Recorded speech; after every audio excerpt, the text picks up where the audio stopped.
China's automakers will demolish competition. Welcome back to Critical Materials, your daily roundup of all things EVs and automotive tech. Today, we are, as you may have already guessed, talking Tesla. After all, it's the morning after Tesla's quarterly earnings call and the world is aflutter with the fallout. CEO Elon Musk gave some insight into how the Chinese auto industry cascades across the globe. Tesla's stock takes a hit, and the automaker denounces 4,680 as the cause of the Cybertruck slowdown. Elon Musk says that China's auto industry would demolish other automakers if not for global trade barriers. The Chinese EV market is absolutely booming, and it has been for some time. The industry has positioned itself well ahead of most other countries, and, as such, has found new opportunities to sell EVs outside of its borders where demand is quickly growing among new car buyers. During Tesla's quarterly earnings call on Wednesday, Musk acknowledged how quickly and efficiently China's EV industry is moving, and that it would demolish other automakers if some barriers were not put in place at the trade level. Well, our observation is generally that the Chinese car companies are the most competitive car companies in the world.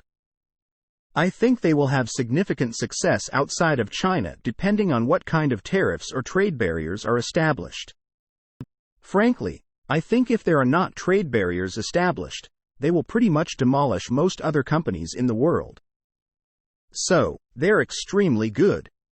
China's EV success story has led to some so-called dumping problems for the world, where markets across the globe are seeing an influx of Chinese cars hit the streets at a lower price than what can be produced domestically.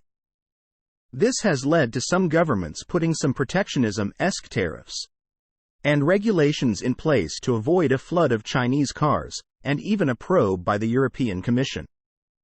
Tesla should know firsthand how the Chinese auto industry operates.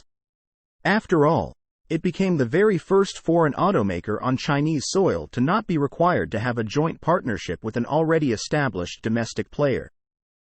But Tesla and Musk isn't alone in recognizing this issue, either. Stellantis CEO Carlos Tavares claimed that the global auto industry has a big fight ahead of it, and the main antagonist is the Chinese auto industry. "My number one competitor is the Chinese carmakers," said Tavares. "This is going to be a big fight. There is no other way for a global carmaker like Stellantis that is operating all over the world than to go head-on with the Chinese carmakers. There is no other way." Last quarter, Tesla lost the crown for being the world's largest seller of EVs to China-based BYD, which skyrocketed sales 62% year-over-year in Q4 2023, largely thanks to exports.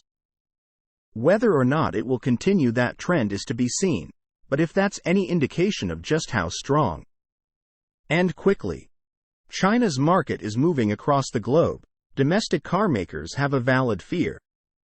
Source: reposted and summarized from Rob Stumpf at Inside EVS.